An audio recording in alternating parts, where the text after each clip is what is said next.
Hello there, YouTubers. This is CD Mangaka doing a fun, friendly video today that's actually not really League related. It's a completely side tangent video, completely directed to the YouTube audience. So to all 10 of you who care that I'm back, fuck yeah.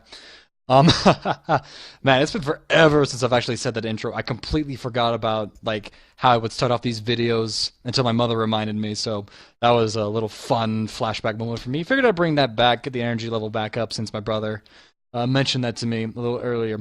Today's little CD Mangaka side tangent ramble is gonna be about some Legend of Zelda stuff.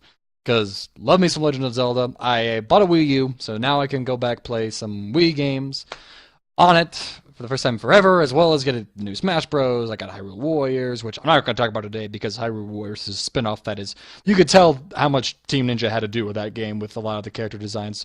Really good job on a lot of like the main characters, and again, you can see where Team Ninja had their way with a few things. It's still a fun game, one of the best Dynasty Warriors genres I played.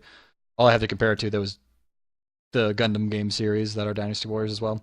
But that's not what I want to talk about. I wanted to focus on the two most recent Legend of Zelda games that occurred, which were the Twilight Princess back in 2006 and Skyward Sword back in 2011.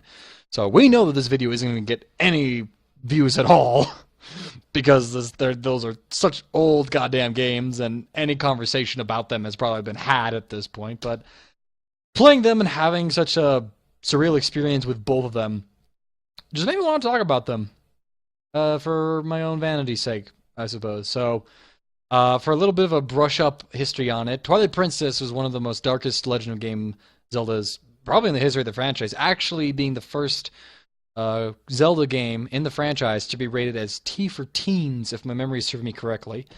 It's a pretty bleak tale, and just in the sense that it is one of the darker games in terms of the story, because we're talking about the world of light being plunged into darkness, into twilight actually, monsters taking over, with some of the best character designs I've seen in a Legend of Zelda game, by far, with the likes of Zant, Midna as well, and Link looked really good and had a really as realistic as one could do with the GameCube and the Wii graphics, because it wasn't HD and anything in comparison to the Xbox 360 and the PS3 at the time. One of the more gritty looking of the Zelda games as well. And I really like the thematic, a lot of it. And to me, it stands out a whole lot more after I played through Skyward Sword, which Skyward Sword is very much more of a bubbly, heartwarming, good-feeling tale. And the thing between the two games for me is that they were both such great experiences to go through. It's super frustrating to me to play the Twilight Princess on the Wii, though, I have to say that, just because if you play with the pointer on, you deal with that goddamn annoying fairy that's just all over the place. So bad. And I couldn't handle it, so I turned it off, and so I had to aim all my stuff with the nunchuck stick, which is just a pain to do. And I have like a second-hand nunchuck. It's from like Nintendo didn't make the nunchuck I have, so it's functional, but I don't know how good it is compared to like the Nintendo-made nunchucks.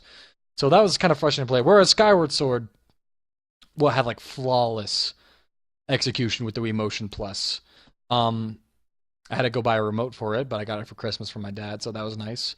But, like, I gotta say, the gameplay in Skyward Sword uses the Wii technology to such a great degree, whereas I'm sitting on the couch like, and trying to get the fucking nunchuck to work with me in Twilight Princess. I wish I could play the GameCube, but the Wii U doesn't go as far back as the GameCube. There might be some software on it to download that lets you play GameCube games, but it doesn't go that far back, even with the Wii menu, so... But with the Skyward Sword having the Motion Plus, I found myself really engaged with the game, trying to angle the sword, and it's so much fun to do. The gameplay in Skyward Sword is phenomenal, and all of the items in the game really are designed to revolve around it.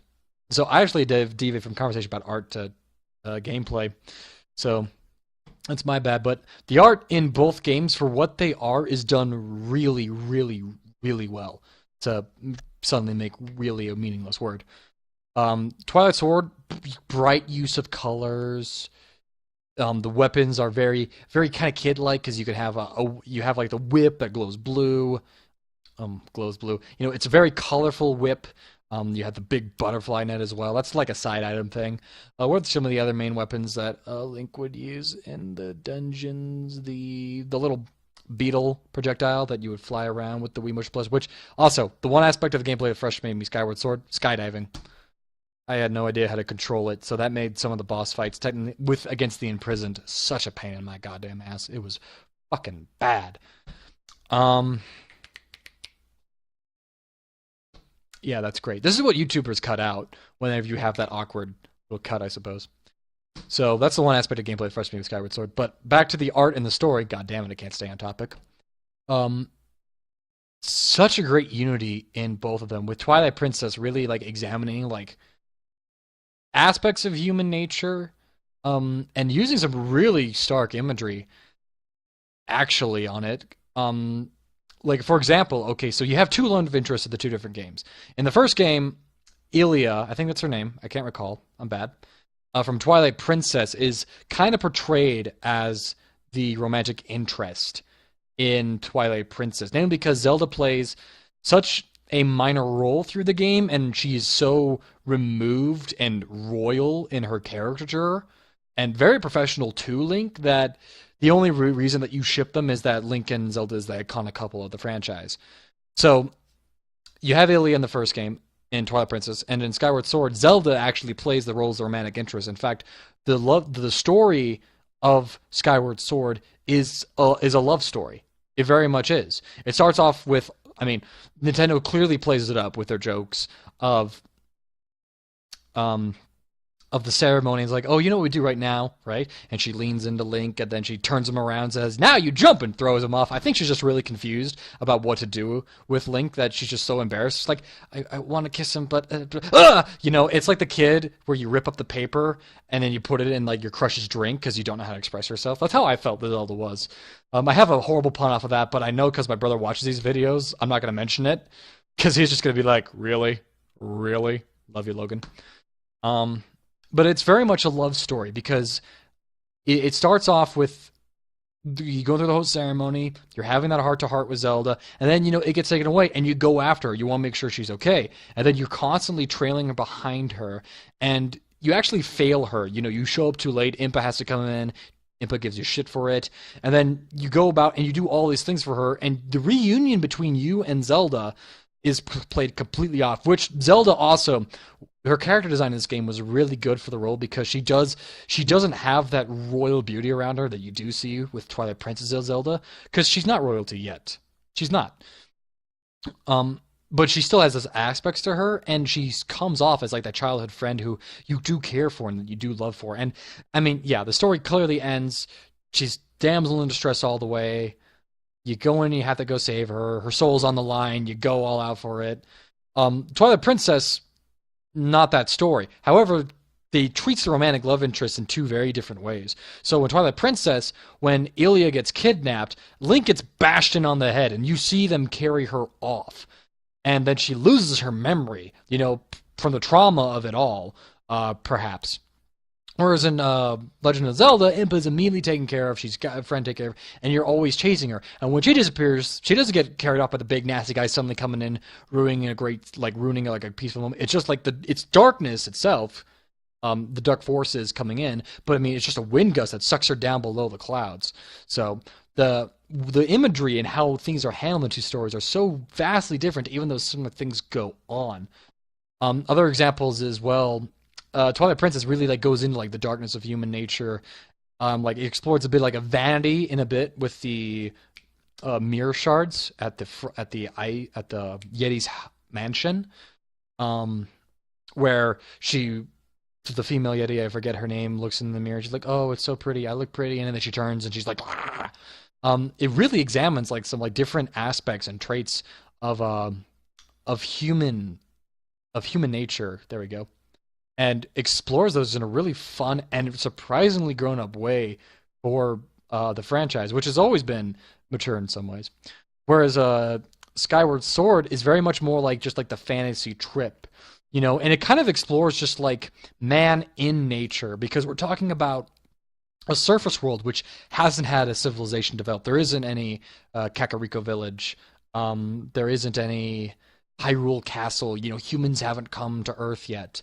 So it explores very much just like you surviving the elements, and it feels like a survivor's tale, which is another aspect of the gameplay I liked. Even though Twilight Princess was more convenient for me because I could just warp everywhere, Skyward Sword forcing me to like go back up to the sky, fly back to the base. It made me really feel like I was on like an adventure and that I was having downtime and that like I was going on a trek. Whereas for the princess, I can skip out on that experience of that epic quest of struggling through it and like drawing out the story just by travel time, just by warping everywhere. Which I'm tempted to do a playthrough of Twilight Princess without teleporting, except when I have to. I think you have to do so to get out of Gerudo Desert in Twilight Princess to return to the lake. But like I won't go to like the next plot point. I'll go to like the lake and then travel all the way through just to extend the gameplay and really see how that affects the experience. I do have to say,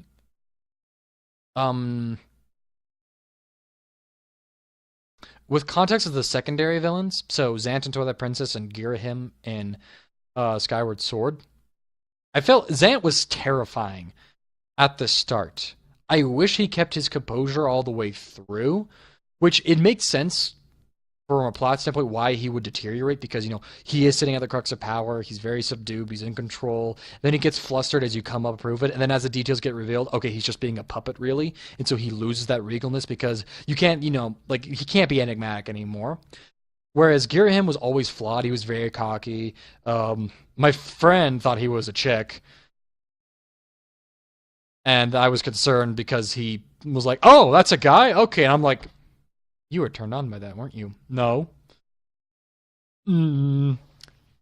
But you know, Girahim being arrogant, I felt like he was much more flawed as a villain. A little too silly, which made him when he went just like all badass at the end, just like, all right, that's it, you little shit. Really cool to have. So it's actually interesting to see how the two side villains had like mirrored or like I should say reverse developments to fit the context of those two games. And then there's the design of the final boss himself. You know, you had Standard Ganondorf come to get into Twilight Princess with a really sick transformation to Ganon. And then you had Demise, the original like the spirit of Ganondorf itself coming on in. And I got to say it was a beautiful setting in Skyward Sword for the final fight on that like the Crystal Lake. It was just so great and very fitting with the art style again. And both are really fantastic experiences in all honesty. And for me, it was great just to compare and contrast the two, like how different those experiences were and like the two different goals they had set. And to me, it speaks for the strength that Nintendo can guide the two franchises. So the way to make this conversation relevant nowadays, I'd say is, hey, we're looking at the next Zelda game coming out soon. The first HD Zelda game.